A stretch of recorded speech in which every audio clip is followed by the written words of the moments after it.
To me, the legal environment of business means the laws and prerequisites that firms must comply with in order to operate. If I were to break down the four words, the two that most stand out to me are legal and business, which easily can translate to business law.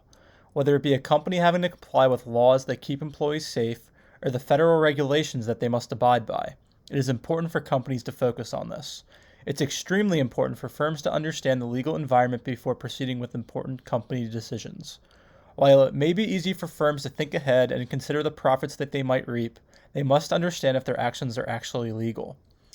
Business and organizational leaders are fully responsible for understanding the legal environment. Specifically, these leaders can, for instance, be the founder or the CEO of the company. Every action taken by this company reflects on these high ranking officials. Specifically, most companies have a board of directors. This group of people are largely responsible when a company faces a big decision. It is important for people on the board to understand how their actions and decision making interacts with the legal environment. Knowledge of the legal environment of business is critical to promoting ethical decision making. An example of a large corporation that practiced unethical decision making was McDonald's. Stella Liebeck, an elderly woman, filed a case against McDonald's following spilling hot coffee on her legs. This case, in essence, spotted the unethical decision making of McDonald's.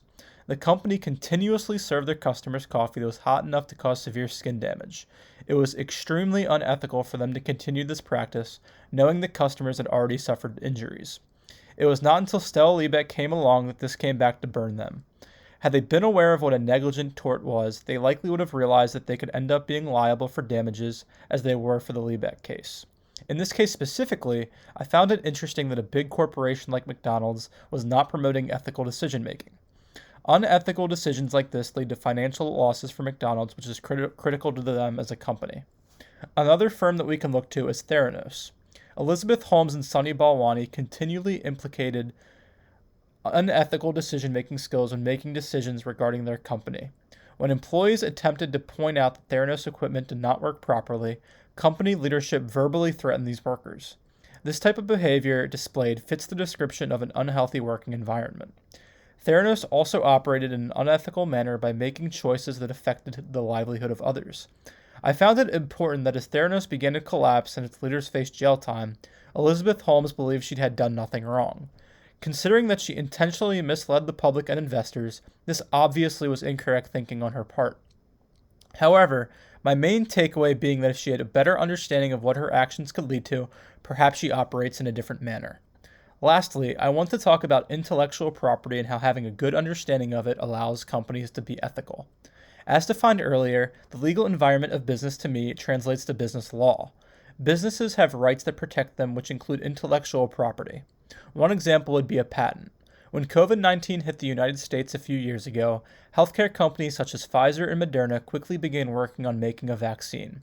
The companies understood, due to their understanding of the legal environment, that they could protect their product. After developing their respective vaccines, both companies placed patents on their inventions. Shortly after, many Americans began to get the vaccine. However, vaccine rates were low around the world in certain countries, including India and Asia, for example.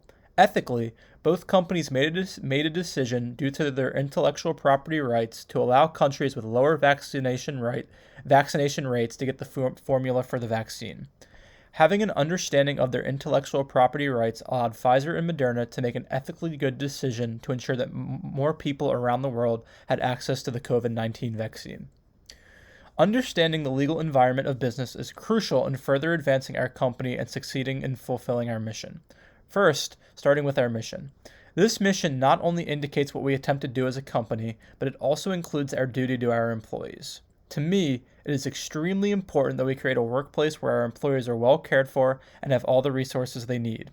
Whereas Theranos neglected their employees, I ask that if you have a concern, you let someone know. Another important thing that I want to share is that understanding the legal environment can set us apart from our peers. Look at companies such as McDonald's and Theranos. Each made decisions that were easily avoidable. It is important that for any employee at this company, no matter what position you hold, to think before you do and understand if your actions are compliant with business law.